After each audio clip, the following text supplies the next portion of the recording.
So this is Friday, right? Yes. Wow. So many new faces in this building, and obviously you guys really come together. You really exemplify a world of cultures, and I can really see the leadership that you guys have here today. I really want to thank you for the opportunity to come here and present and watch the short little video of the project in East Africa. Really, this has been my dream since I've been a student here, 2005 to 2008, and be able to have the opportunity to be here and then ask me to come back. And Renee convinces me all the time, you have to come back. She is good at getting people to do something. She sees the potential in them and how they can influence the world. So just watch out, because she's going to get to you as well. But when I come, on my way here, I was thinking, about all of you. Some are younger than me, obviously. Some are still trying to figure out what they want to do, what's important in your life. My time here at Aloni, so much happened to me. Leadership, the availability for that came up, and then they voted me in as a student rep. I was like, whoa. So, I could have gotten voted down, but I was like, no, of course you're not. And somebody said, you know what? You do this. Don't ever underestimate yourself.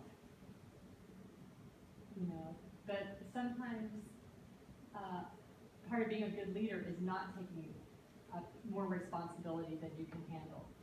So you need to learn how to manage that. Some of you are young, I want to become president, you have goals and aspirations, but really that requires a lot of responsibility. I transferred to San Diego State University in 2009 is when I started. Because of the experiences I learned here, I took those there and I realized how to recognize where problems were happening.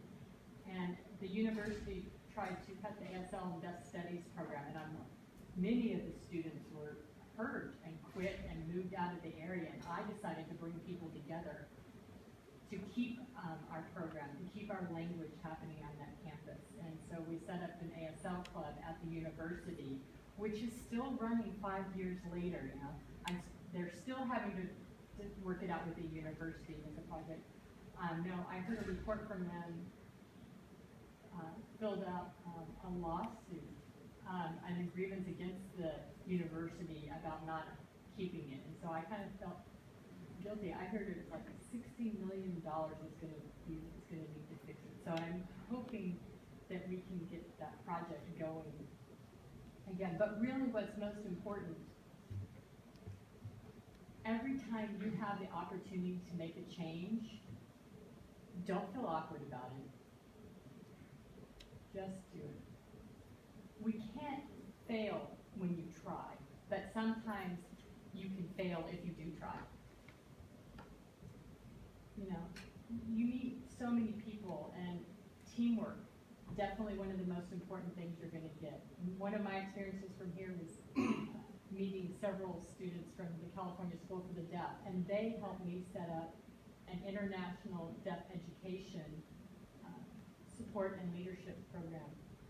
And that organization is helping deaf children in other countries. You guys are so lucky for the opportunities that you have here in this class. That we have 90% of the deaf people in other countries do not have access to education. That means 3% of those people have access to education. So 90% of those people don't even have the ability to go to school.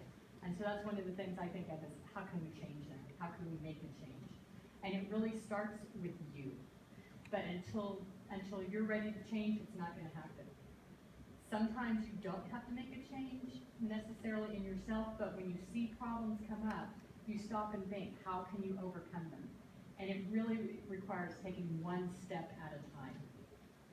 And I think that's something that's really important for you to think about as your legacy, as leaders of this campus and this community.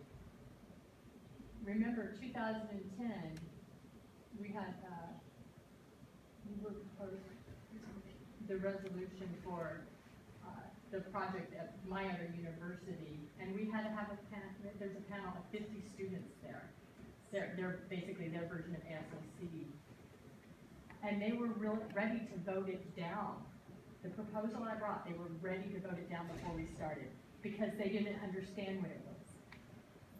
They wanted us to be separate from the university, but when I told them, sometimes you have a choice.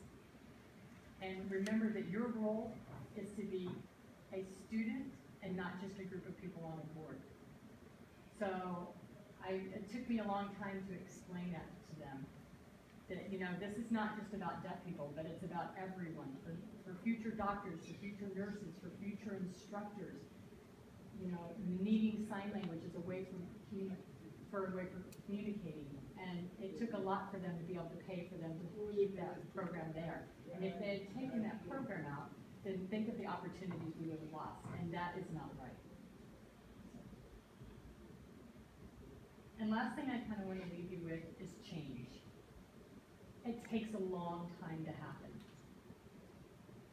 You know, you have a great opportunity to build your legacy through your work, through what you do, through your leadership, and sometimes when a person is gone, you kind of lose that, but I really encourage you to kind of start with the younger students who haven't necessarily gotten involved yet. Before you leave and graduate, you know, we're going to have people that leave and graduate, and you kind of need to look for your replacements in that process. And I look for you to have a successful life and keep in contact, work together. Thank you so much. Do you have any questions? No comments? No questions? Right. Time is ticking. Yes. When do you finish your master's? Just this last May I finished it. Oh, congratulations. I got my degree on September 11th, actually. Yeah, I was kissing the ground.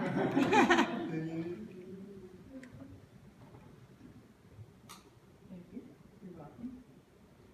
Multiple people through the room signing thank you behind your desk. Anything else? Any other comments, questions? If not, thank you so much for your time.